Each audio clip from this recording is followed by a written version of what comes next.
So, hello and welcome to this special edition where we're going to be looking at values. These are really important. This is an incredibly important aspect to understanding your business and your personal life. If we understand our values, we understand what drives us, we understand what motivates us, and we begin to understand what holds us back. Have we got conflicts within our values? If there are values level conflicts, perhaps that's why we're not able to do the things we want to do, be who we want to be. So understanding values can be a really important key in understanding our mind. Once we have control of our mind, we are in control of our results and therefore in control of our business success. So let's get cracking looking at a little bit more at values and kind of what are they? Values are these highly valued criteria that most people will know inherently, at least they will think they know.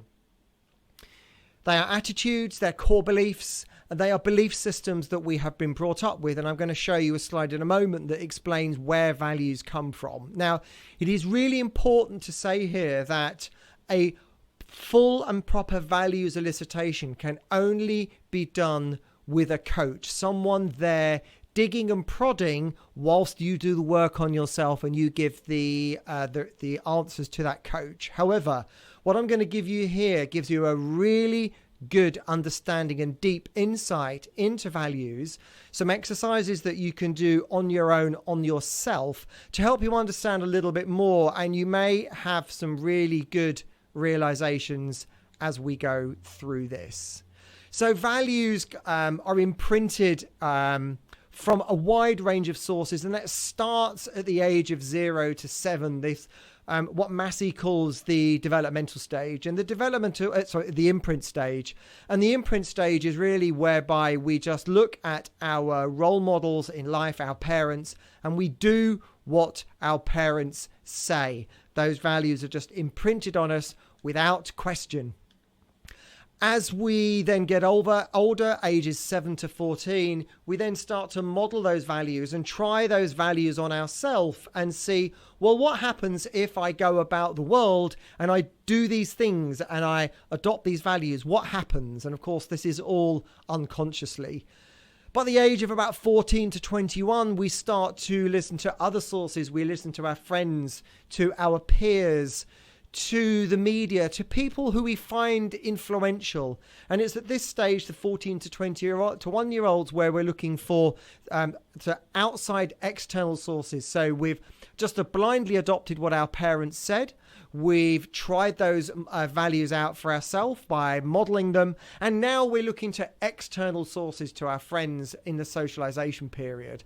And the business persona period is really once we start to cement those values and to really understand what it is in our life that is important with us and that we are going to carry through into our business. So values come from family and friends, as I've already said. Lots of people pull values in from religion, from churches, from schools, from where we are brought up, from the economics in which we're brought up, from the media that we watch and listen to. We have a wide source of all of these values that's constantly being brought in, constantly influencing us, whether we like it or not. And values will have some core values that kind of sit in the center. So we've got values that are in the center of what we believe. And around the outside, we have more peripheral values. And those values are all underpinned by a set of beliefs. Now, some of those beliefs that we have may be disadvantageous to us. And we're going to look a little bit more about beliefs as we move on. So we understand where values come from. We understand that we all have these values. We understand that it takes a long time throughout our development whilst we are experimenting with those values, and that values are underpinned by a set of beliefs.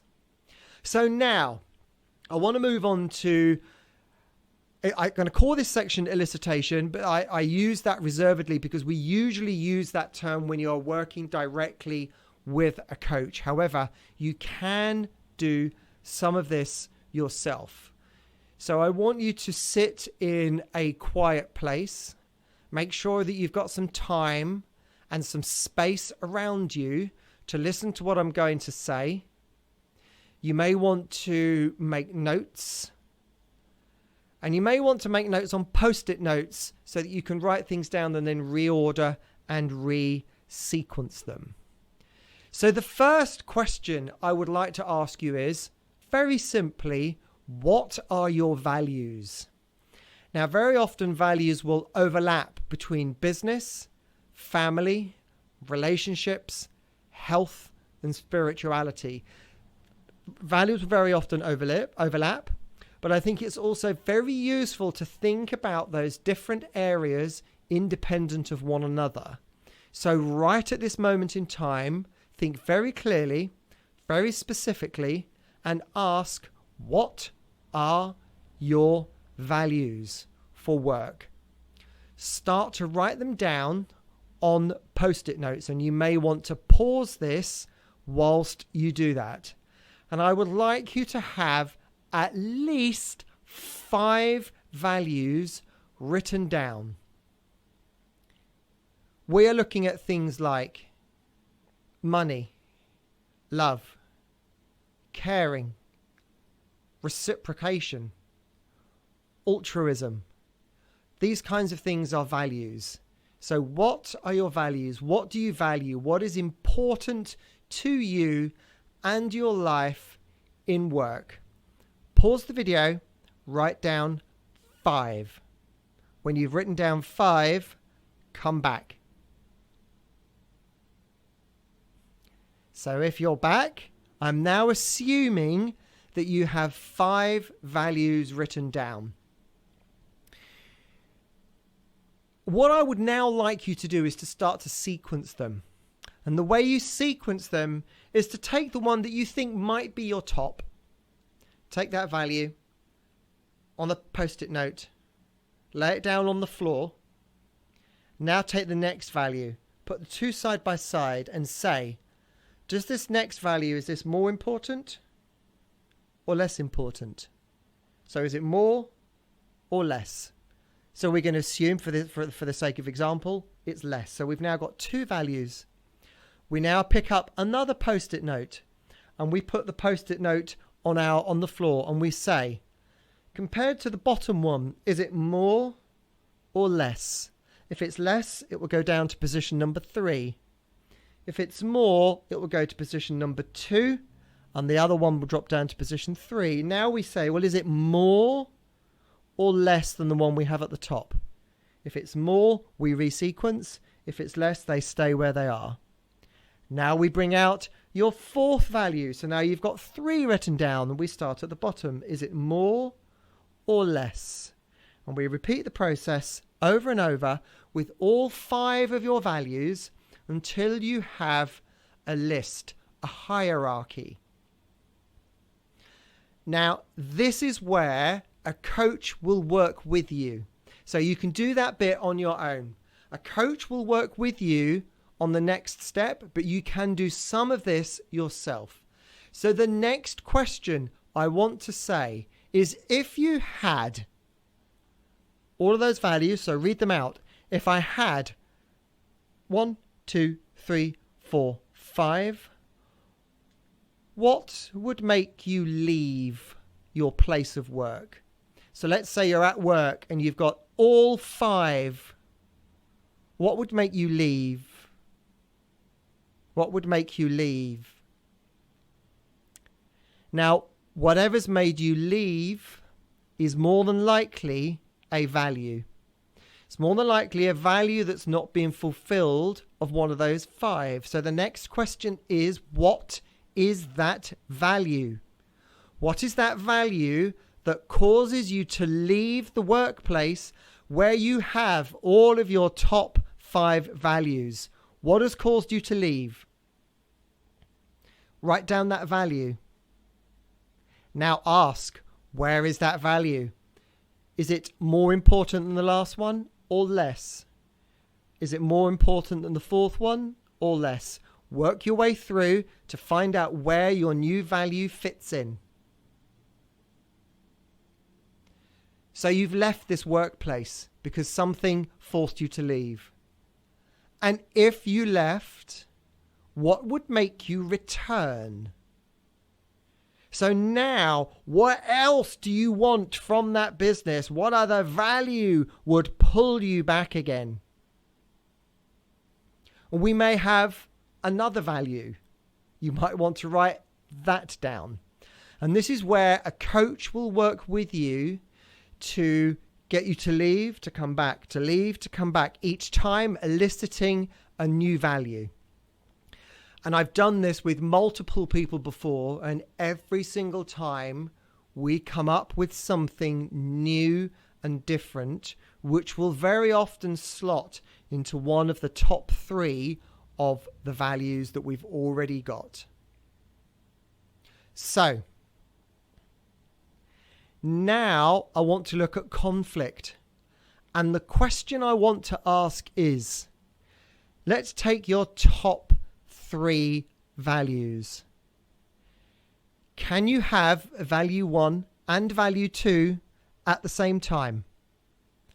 So just close your eyes, sit back and say, can I have 1 and 2 at the same time?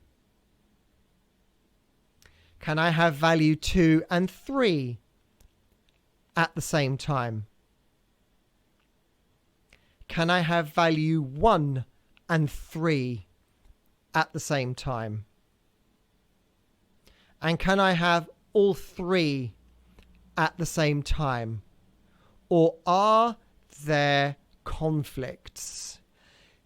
Now, classic example of conflict is freedom and security. So very often values, freedom and security can often be very high values. So someone may say, I want to have security in everything I do, security in the job that I'm working in, security that I know that I've got finances coming in, security that I know that I've got an income, that I can support my family, security that my business is going to be there tomorrow because I've got a good business. And on the other hand, I want to have the freedom to be able to do whatever I want whenever I want, and be someone that can make decisions and make choices and go with the flow. But at the same time, I don't have the freedom because I want the security, and with security comes having a bigger business, and you have to have the routines, which means I can't have the freedom. And if I have the freedom, I can't have. And so very often we can find that we can end up in a situation of conflicts. And again, this is where working with a coach will help you through that values conflict resolution. This is not possible to do virtually, but it's a really great question. Can I have all of my values, especially the top 3, can I have them all at the same time? And another question that I haven't put down here is, if those top 3 values are your top 3 values, do they actually work together? I'll give you another example. When I did this process with myself and a coach, my top values were fun, giving, and challenging. So I wanted my business to be fun, always doing lots of fun things, always be giving, actually giving more than receiving. So giving out more information than I was getting money getting in from clients. So always giving. I want to be more giving. And challenging. I always want to be challenging to myself, challenging to my clients, challenging, pushing for new way forwards. Fun, giving, challenging. And my coach said to me, oh, Mark, that's a wonder to have a business with those top 3 values. But where is making money? Oh, wow. What a realization. You're right. Making money was way down the list.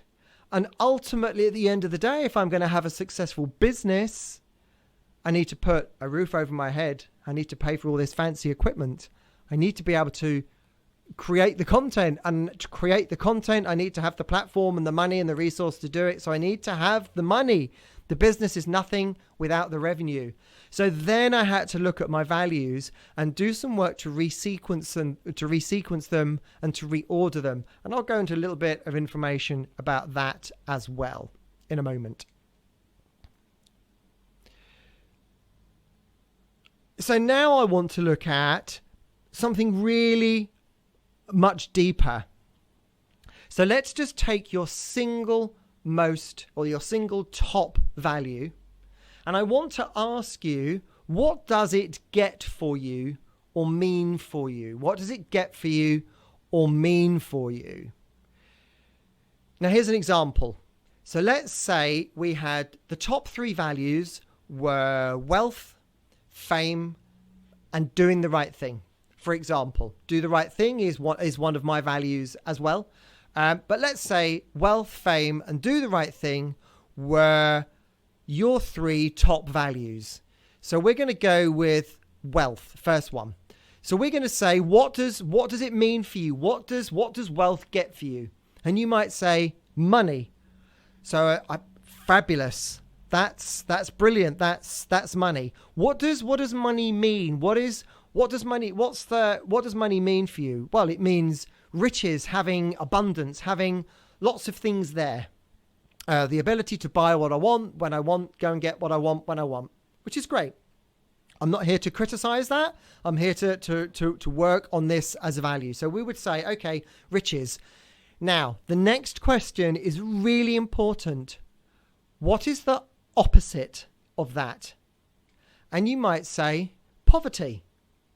So we've gone from a key value, your top value is wealth. And we've said, what does that mean for you? That means having money. And now I'm looking for 2 opposites. What are the 2 opposites to do with money? It's to have riches and plenty of money. And the other one is poverty. Now, here comes the real key question. What is the motivation? And this is where people can really find that they have a lot of work to do with their values.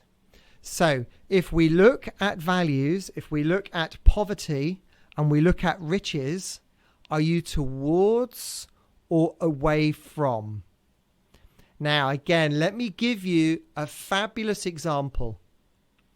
Let's say I was away from poverty.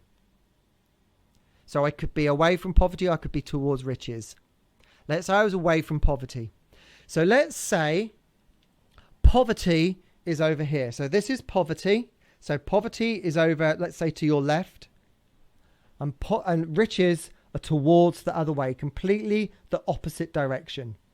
I could turn and face towards poverty. So imagining I'm facing towards poverty. And I say my motivation for riches, my motivation to get wealthier, to have more money, is I do not want to be poor. I don't want to be poor. So I take a step away from poverty. I take a step backwards away from poverty because I don't want to be poor. That's my motivation. All the while I'm working on my line towards being wealthy, but the motivation is I don't want to be poor. So I take a step back and then I get some more money, and my motivation, I've got more money, I'm more on my journey towards having wealth, and I get further and further and further away from not wanting to be poor. The further and further away I get, my motivation gets less and less because I'm just not in it anymore. I'm not in the poverty. My motivation gets less. Unconsciously, I self-sabotage. Whee! Right the way back I go towards poverty. And when I'm there, I can go, yes, I feel the motivation because I don't want to be poor. And I can move away, and I can go back again. Let me do the same experiment facing the other way. So this time I'm going to face towards riches, towards having money. and my motivation is over here, and I take a step forwards. And each time I take a step forwards towards the riches, towards money, money can always be more and more and more. So the motivation is always in front of me. I'm always traveling towards what I'm being motivated by. Because I'm traveling towards being motivated by it, the motivation will remain. And we won't get this bouncing backwards and forwards as we lose motivation. This works equally well for things like weight loss. So I could have overweight on one side, perfect weight on the other side. If my motivation is, I don't want to be overweight, or I don't want to look like this, when I'm absolutely immersed in it, my motivation is strong. The motivation is there. As soon as I take a step back, I can say, no, I'm on my journey towards my perfect body weight, but I've taken a little step away from where I was motivated, and my motivation gets weaker. Another step. And the further I go, the more weight I lose getting towards my target, the further I get away from the motivation. And guess what happens? Bam, back I go. Right back to my center of motivation. I will put weight back on so that I can then feel motivated to lose it again. Yo-yo, yo-yo, yo-yo. But if I turn myself and orientate myself to being focused on always the perfect weight, the perfect weight, the perfect weight, the perfect shape, whatever it is, but towards motivation is always in front of us, we can continue moving forwards. Let's say we use the same thing with our patients with dental health. Is a patient motivated by not being dentally unfit or by perfect fitness? And we can use the same thing in so many things in life. So understanding if we are towards or away from motivated is absolutely key. So do this little exercise with each of your values. Look at your top 3 values. Ask yourself, what does it mean for you? So let's take fame as an example. We might say, what does fame mean? Fame means being known by everybody that I see. There's my motivation. What's the opposite? Being a complete unknown. Whoa, scary. What's the motivating? I really don't want to be a complete unknown. Okay, so what will happen if the motivation and the value for fame is I don't want to be a complete unknown? As soon as I move towards it and I make inroads to become famous and famous and famous, I move away from my motivation. My motivation gets further and further away. I can't cope. Now I'm not motivated. Whack, row I go back into the complete world of anonymity, destroy my career so that I can feel motivated again to get back towards being famous. And yet, if I turn towards being known by everybody, I can move towards all of the time. So as you can see, values are critically important. It's so important that we understand what our values are, and is each value towards or away from motivation. Now, in a coaching situation, what we would do is I'd ask the question, what percentage would you say, because it's very often not a dichotomy. It's very often not, well, it's 100% away from poverty, 100% towards riches. We might say, well, I'm about 50-50, something like that. From a coaching point of view, anytime there's anything more than 10% or as a 10% away from, I would want to work with that client to get it at least to be 95% towards the riches and only 5% towards poverty, away from poverty. So if you say, well, what percentage am I? And you say, well, I'm about 50-50. Right, there's work to do. Let's get really focusing on the towards motivations and use our new mindset, because when we are in control of our mind, we are in control of our results, to move away from this motivation of not being in poverty. Do that with all of your values, at least the top 3. There's a lot of work to do. And let me know your results. Let me know if you have any questions. Let me know if you have any problems. Cheers now. Bye.